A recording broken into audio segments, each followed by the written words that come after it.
We're gonna start by softening and mashing 5 pounds of butter. This is gonna be a really juicy chicken. Juicy, juicy. Oh, TikTok, an app that is slowly killing the art of cooking one recipe at a time. What does that mean? I'm glad you asked. Now, we've covered our fair share of bad TikTok cooking accounts on this channel, and today we are penciling in another name to the list. Call me Taylor Swift, baby. Allow me to introduce you to these Stewart twins. Now, much like the TikTok Twitch clones we covered a while back, there seems to be a new sort of content creator factory now, and that would be the duo making awful recipes in a very white kitchen, because they keep popping up everywhere. They're so similar that I always think that when I see one of these videos, it's one of the accounts I've already covered, but then I'll go to the account and it's an entirely new set of people in somehow the same kitchen as all the other accounts. It's like somewhere out there's a terrible cooking content house or something. If you've watched a few of my other TikTok cooking videos, you'll probably start to see what I'm talking about. There must be like a phase house for awful chefs. But hey, we're not here to talk about the logistics of cooking content houses. We're here to watch terrible recipes that will ruin our day. Let's begin. Please subscribe. We're gonna start by softening and mashing 5 pounds of butter. If anything you ever encounter in life, not even just a recipe, just anything, starts off with the words, "We're going to mash up 5 pounds of butter," you need to begin running. Now that we've done that, I've made a little bit of a hole in the center so that we can pour in some white wine vinegar. Carefully mix this in.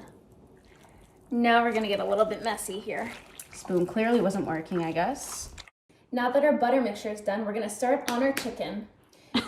You know, I don't think that chicken would find this humorous. Can you imagine if you had to die, and then once you were dead, your bare, featherless, skinned body was not only slapped around and jiggled for a TikTok, it was then slathered in 5 pounds of butter? I mean, that's haunt-worthy. Onto the chicken. Just cake it on.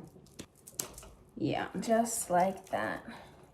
This is gonna be a really juicy chicken. There's a point in the butter to chicken ratio where this ceases to be a juicy chicken and transforms into a chickeny butter. That's what you've managed.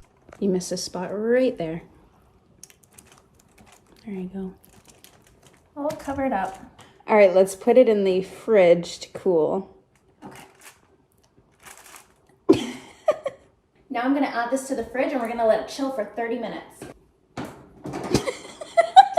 I mean, at least it seems like they're having fun, but once again, probably not the greatest day for chickens. Certainly a step backwards for chickens as a whole. I love a good food rainbow. Then we're gonna add some peaches. And then I'm gonna sprinkle some rosemary. And then I'm gonna take some olive oil and we're just gonna drizzle that all over. Lastly, I'm just gonna add some salt and pepper. That looks massive. We're just gonna pop that right on the veggies.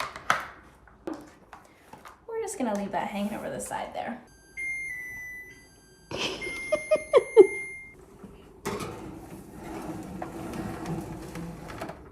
I forgot the lemon. Oh, well, thank God you remembered. You see, I had my doubts before this, but now that we have this extra lemon, that is definitely going to cut through the force field that is the butter on this chicken. I'm hopeful. How am I gonna lift this? Just be careful. You got this. Slow. Juicy, juicy. I'm ready to try it, so I'm gonna start with the chicken. Okay.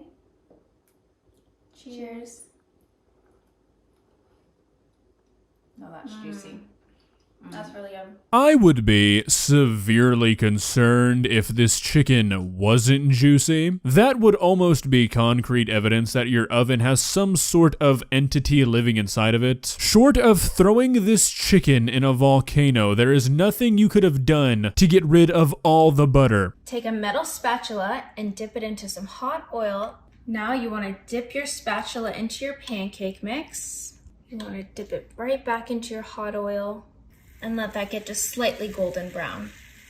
And back in the pancake batter goes for a second layer. 1, 2, 3. Back in that oil.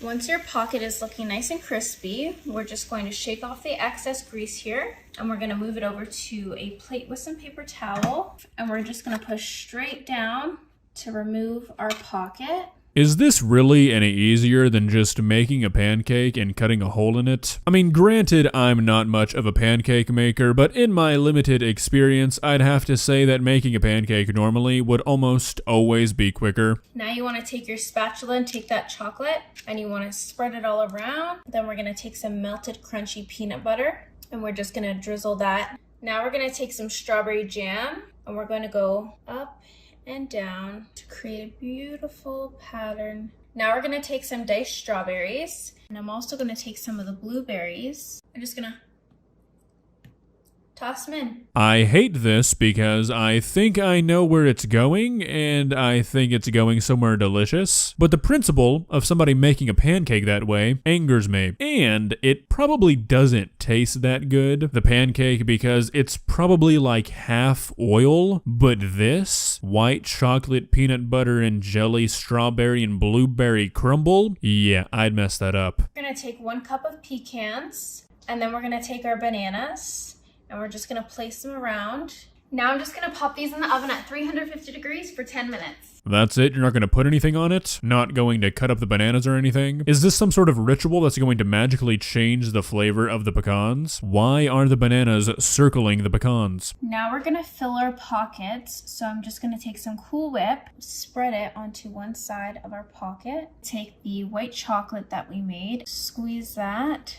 Next, I'm going to squeeze some of the banana puree right down into the pocket, and now we're just going to add it to the rest.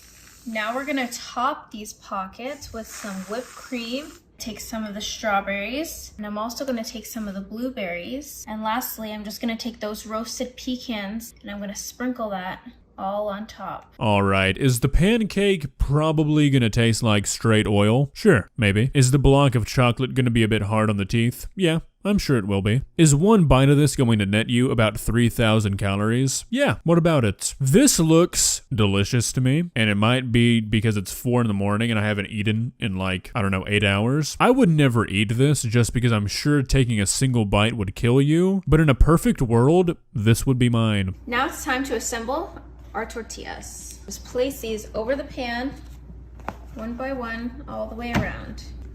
Done. Mush it together. Then you're gonna even it out into a nice square patty right in your pan. Make sure it's all even. Now you're gonna take your massive patty and put it in the oven at 350 degrees.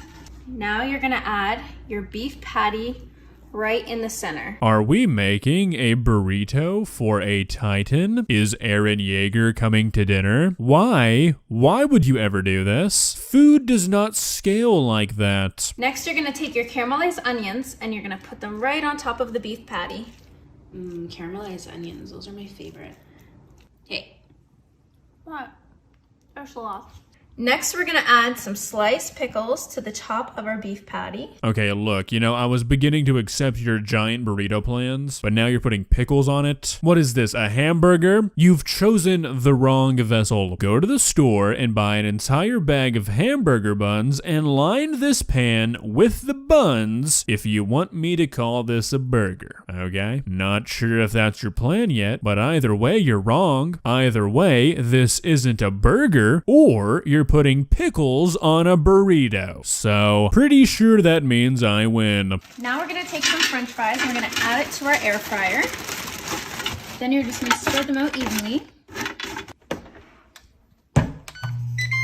Now we're gonna take our French fries and we're just gonna spread those over the top. What are we doing here, people? First, you want me to call it a burrito. Fine. I'll play by your rules. Now you're changing it to a burger. You know what? I'm not going to accept that. You had one chance to make the fries a side and bring this back to Burgerville, but we took a right to Crazyland. Am I watching a person sprinkle fries onto a 7-pound pickle burrito? Is this real life?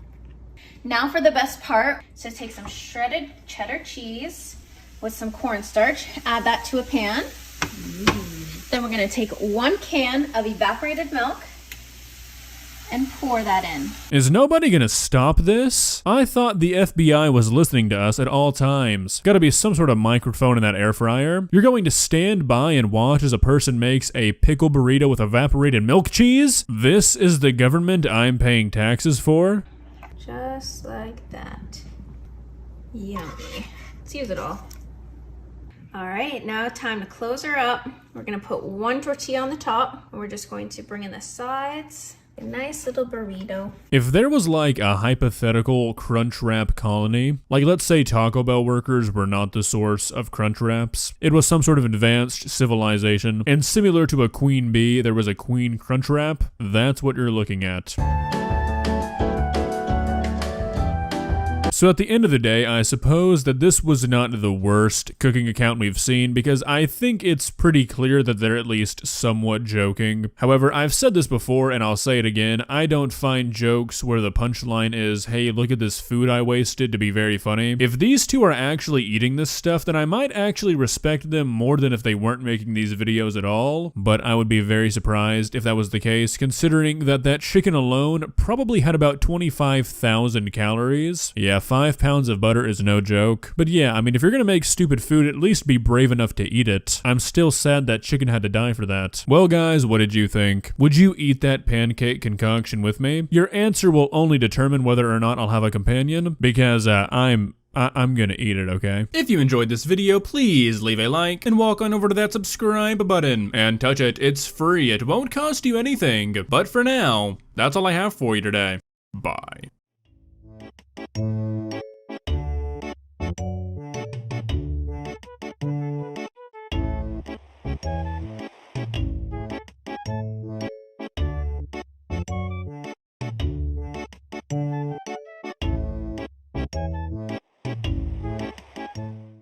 Subscribe.